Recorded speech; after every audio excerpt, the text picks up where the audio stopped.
Señora Paula, muchas gracias por su tiempo. De nada, estoy muy agradecida contigo. Platícame en dónde nació. Nací en Iași, Rumanía, en 1939. Iași era la segunda ciudad después de Bucarest, la capital. Y en esos tiempos era una ciudad muy cosmopolita, muy moderna para sus tiempos, donde había muchísima actividad dentro de la comunidad judía. Había hospitales judíos, había restaurantes kosher, había teatro, había música, había de todo de la comunidad judía. Hasta 1942, ¿cierto? Digamos que Rumanía aceptó la invasión nazi sin oponer resistencia. Entonces, quizás los nazis se portaron un poquito más benevolentes, si esa es la palabra. Juntaron a los hombres inmediatamente, no para mandarlos a campos de exterminio, sino a campos de trabajo forzado. Al mismo tiempo, en las calles había matanzas.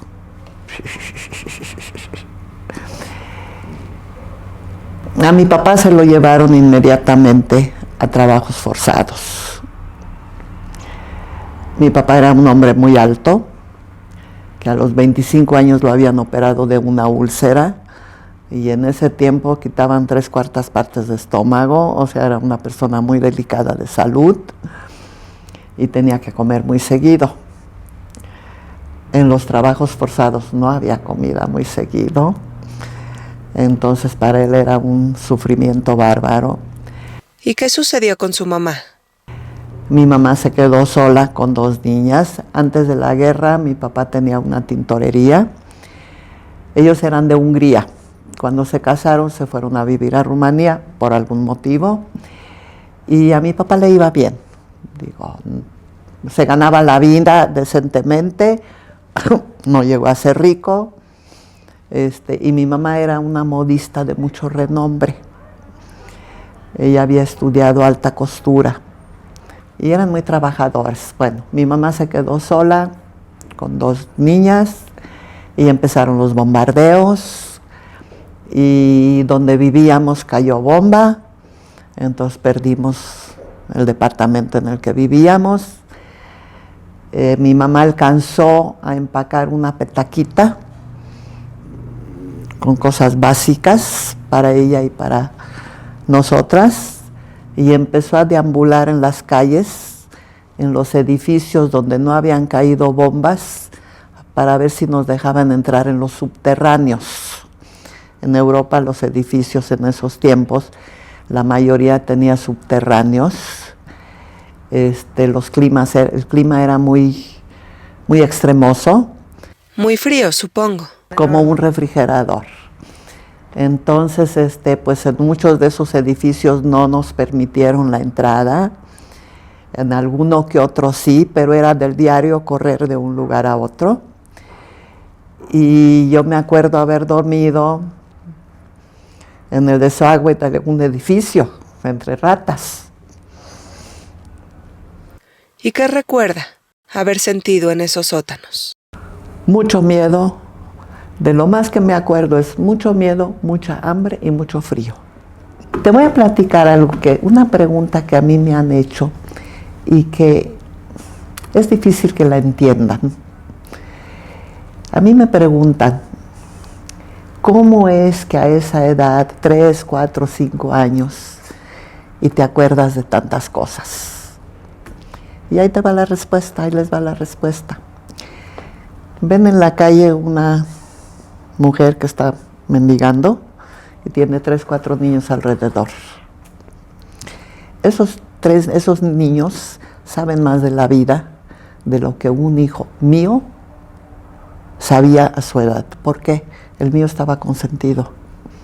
Pero esos niños tienen hambre, frío y miedo y no tienen un techo seguro. Entonces se desarrollan de otra manera. Entonces entienden más lo que es la vida, lo que es tratar de protegerse, lo que es cuidarse, hasta donde uno puede. Claro. Entonces solo se pudieron llevar una pequeña maleta con ustedes. Una petaquita que se logró mamá salvar cuando el edificio se empezó a derrumbar y quedó una escalera así colgando para abajo. Estábamos en un primer piso y una petaquita para que tuviéramos algo básico de ropa. ¿Y recuerda algo especial dentro de este pequeño equipaje? Entre lo que mamá empacó había una caja de jabón de lavandería, que por algún motivo mamá la metió en esa petaquita. Y gracias a ese jabón, mi mamá sobrevivió, porque le dio una bronquitis y me acuerdo que andábamos mi hermana y yo en la calle mendigando el nombre de la medicina, o sea, sabíamos qué medicina necesitaba, pero teníamos que andar preguntando a la gente en dónde se podía conseguir, hasta que alguien nos dio la medicina a cambio del jabón. Entonces fue un jabón muy valioso. Ese jabón valió oro. Sí. ¿Cómo estaba la ciudad en ese entonces? La mayoría de los edificios ya estaban bombardeados.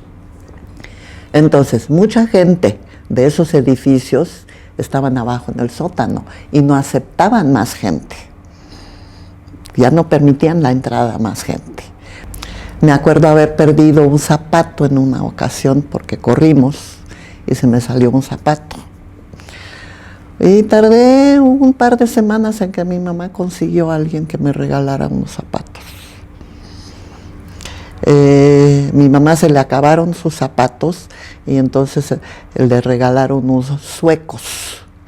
Pues ella no estaba acostumbrada a los suecos y pobrecita, después de la guerra le tuvieron que hacer unas cirugías para que pudiera caminar un poco más fácil. Claro, ¿y sabían algo de su papá en esos momentos? No sabíamos nada de mi papá y no había dinero, no había nada. ¿Usted vio cuando se llevaron a su padre? No, el momento en que se lo llevaron, no, porque se lo llevaron de la calle. Supimos en determinado momento en qué frontera estaba mi papá. Y estaba en la frontera con Rusia. Sí. Mi papá hablaba húngaro, rumano, checo y alemán. El jefe del campamento de los trabajos forzados no entendía órdenes ni de los rusos ni de los nazis. Al enterarse que mi papá habla esos idiomas, lo mete a la oficina a trabajar con él, a ayudarle. ¿Eso qué implicó mi papá? Otra vez salvación de vida, porque recibía una porción extra de pan. Son los momentos en donde dice, me acabas de salvar la vida. Sí, claro. Y luego, muchos de los que trabajaban en los campamentos, en las fronteras, pues querían regresar a la ciudad, saber de sus familias, y se escapaban. Algunos lograban llegar a la ciudad, a otros los mataban en el camino. ¿Y su mamá cómo se las ingenió para salir adelante? Mi mamá, se corrió la voz de que era una modista de alcurnia y la empezaron a llamar las amantes, las esposas de los nazis, a que les hiciera ropa. Entonces, ¿qué pasaba? Recibía un trozo de pan a cambio del trabajo, o recibía un pedazo de queso, o algo para comer. Y así nos sostuvo.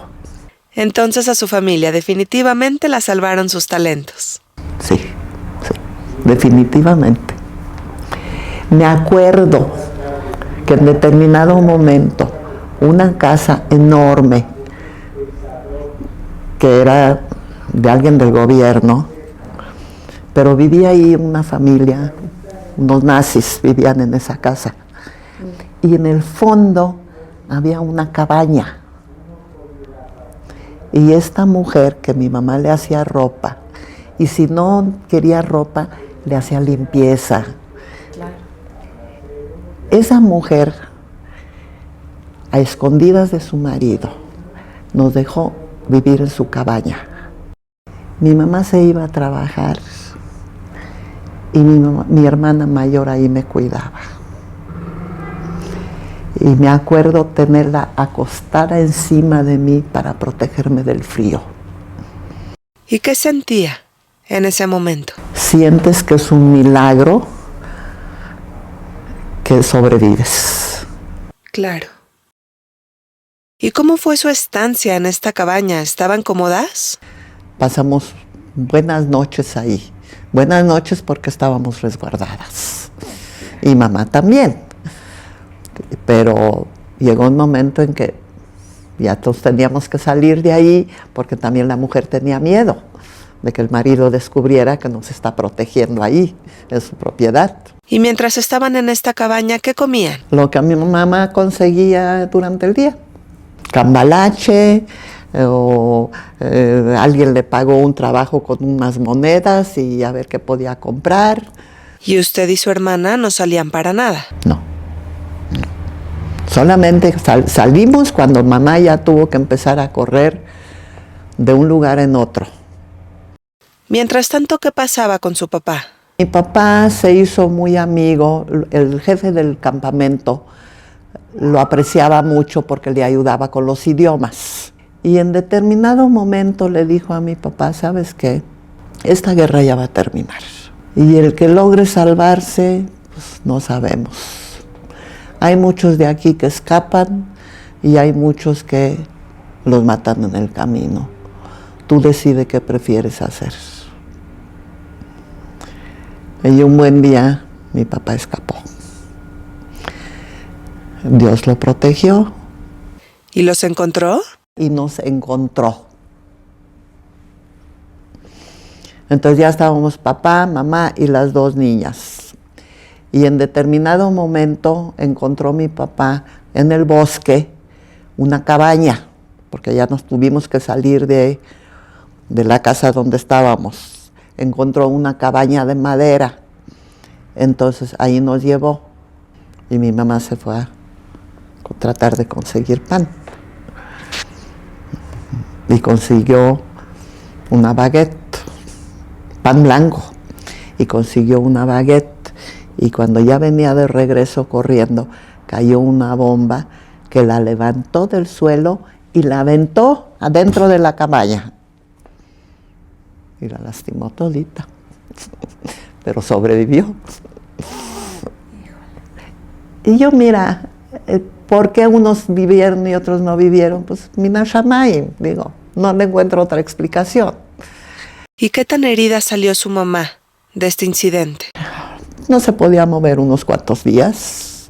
Y si después tampoco se podía mover, pues hizo el esfuerzo.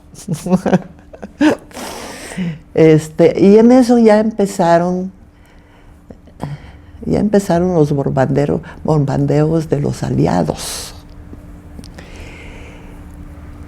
Y hay una pregunta.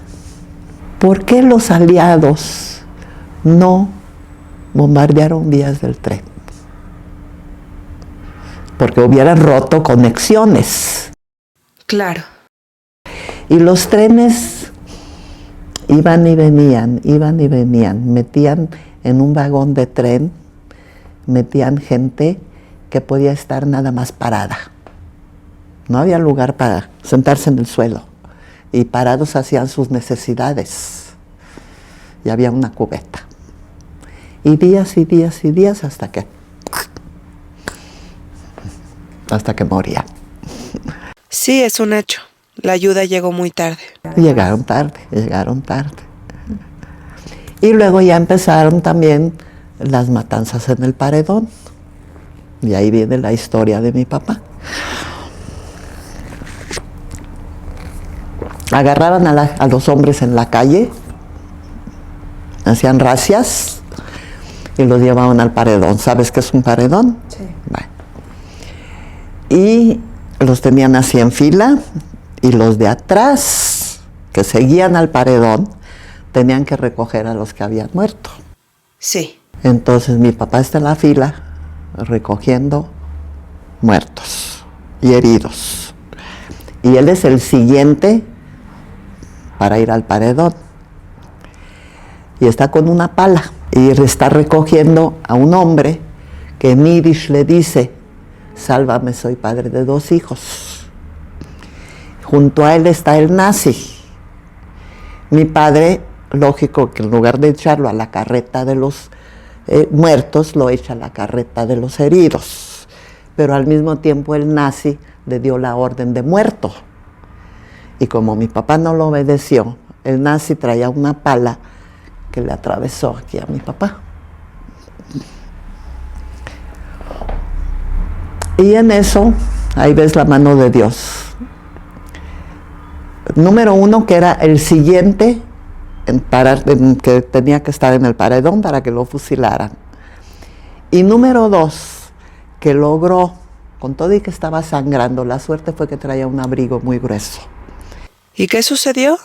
El jefe de la ciudad, que era un rumano, gritó halt, que quiere decir stop. Entonces papá, con todo y que estaba sangrando, echó a correr. Y era cuando estábamos viviendo en la cabaña en el bosque. Y llega al bosque, sangrando. ¿Qué hizo su mamá cuando lo vio? Mi mamá cava un agujero en el bosque y lo mete ahí y tapa el agujero con pasto. ¿Su mamá hizo esto para esconderlo? Para esconderlo. ¿Y la herida de su papá sanó? La herida se cerró. Mi papá toda la vida sufrió del pulmón. La herida se cerró. Le bajaba una cubeta con algo que conseguía de comer y subía la otra cubeta que tenía de sus necesidades. ¿Cuánto tiempo estuvo en este agujero su papá? 40 días lo tuvo allí.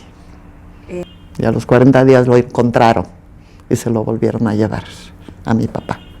¡Qué lástima!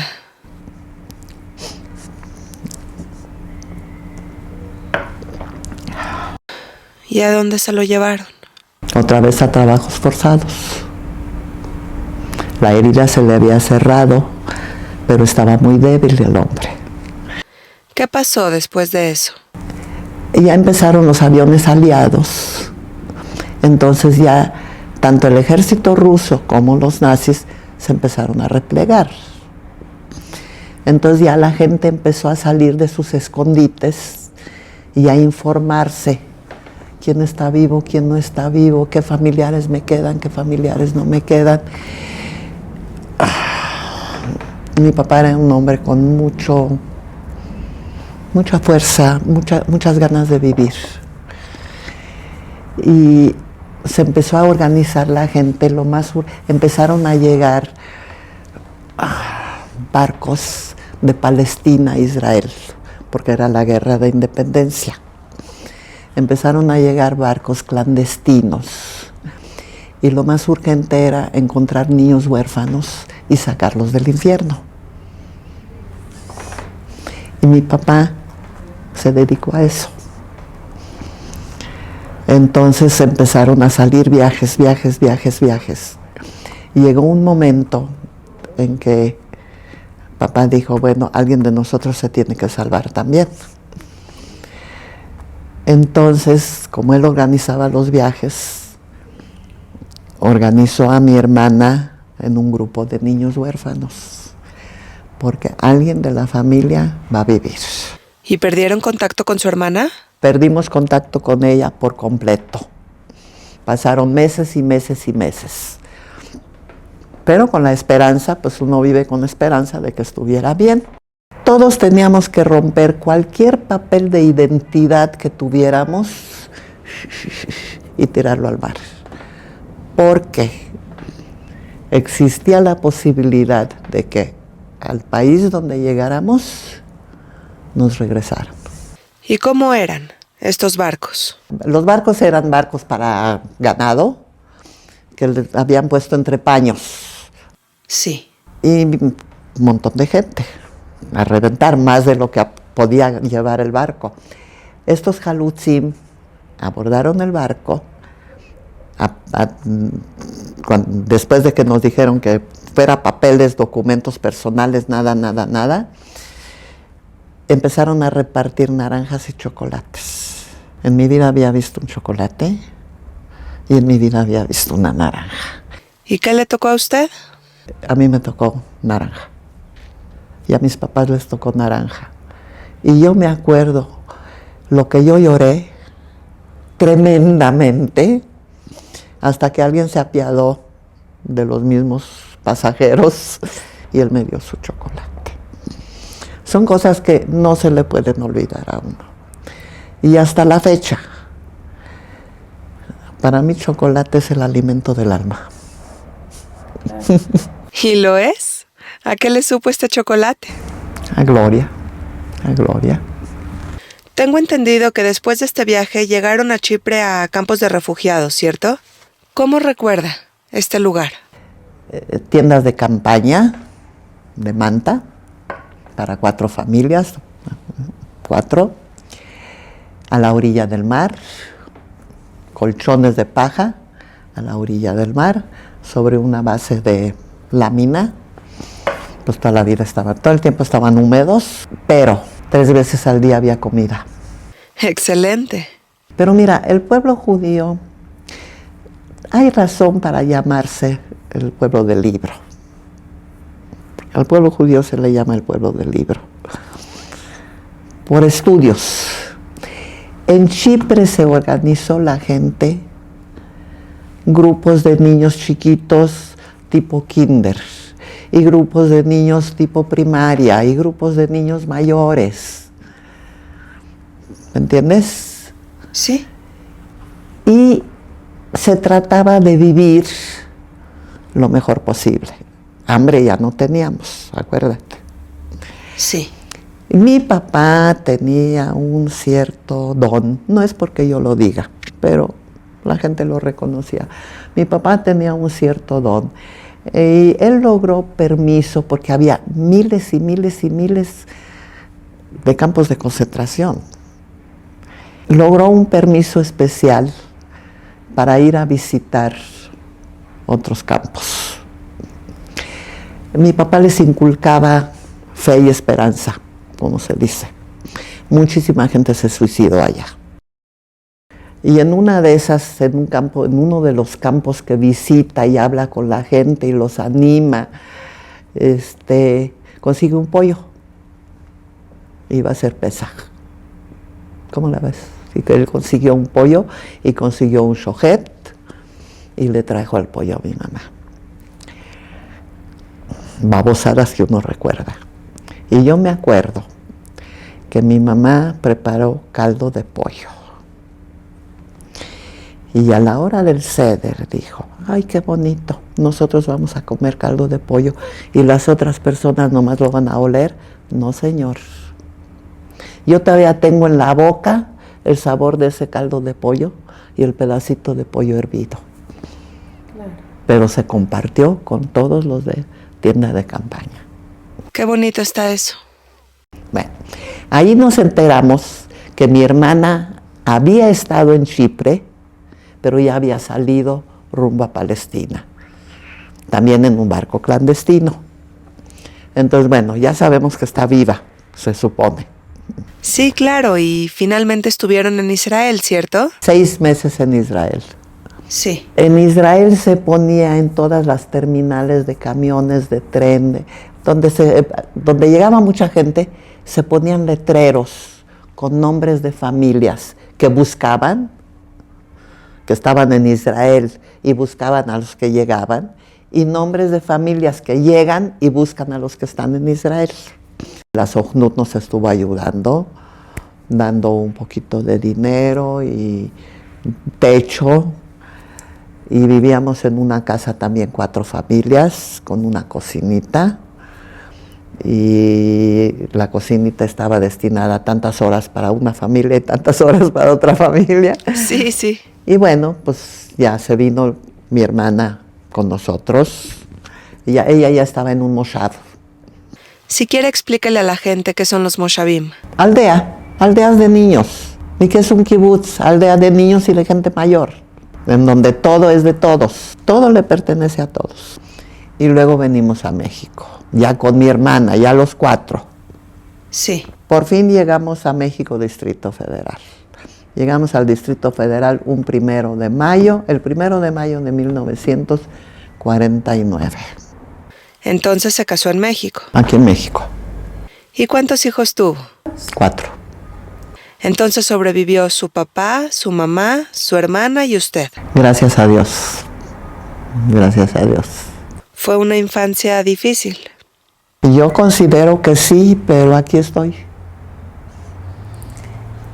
¿Qué otra cosa le puedo pedir a la vida? Claro. Vienes de una situación donde tu carácter se tuvo que amoldar a la situación que viviste. O sea, tuviste que hacer cambios en tu vida. Y después yo me enteré de todos estos sobrevivientes, que la mayoría de los que llegaron aquí al Distrito Federal, que llegaron a casa de un tío, de un primo, de un familiar, que los ayudaron a venir, o como sea que hayan llegado, les dijeron lo siguiente: tienes 2 días para hablar y llorar y todo lo que quieras. Y después de 2 días no quiero volver a oír una palabra de lo que pasó allá, porque ni te creo y estás inventando. Y toda la gente que tú quieres que te escuche va a creer que estás loco. Y se acabó la historia. Entonces a dejar el pasado atrás. Sí, pero no lo puedes olvidar. Digo, hay cosas que olvidas, claro, pero no puedes olvidar tu esencia.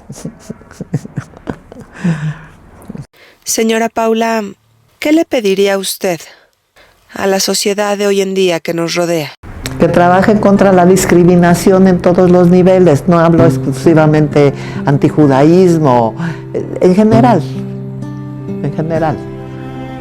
Simplemente tener los pies sobre la tierra y ver que por un lado todos somos iguales y por otro lado todos somos diferentes. Y se tiene que compaginar.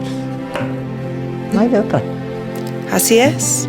Muchas gracias por esta oportunidad que me dan de platicar mi historia, de explayarme, y pues que les quisiera dejar un mensaje, pero la verdad, tengan fe en la vida y luchen por sus ideales y sean mensch. ¿Sabes qué es eso? Sí, claro, buenas personas, generosos, bondadosos. Señora Paula, muchísimas gracias por su tiempo. De que, mi reina. Fue un placer hacer esta entrevista. Que Dios la bendiga.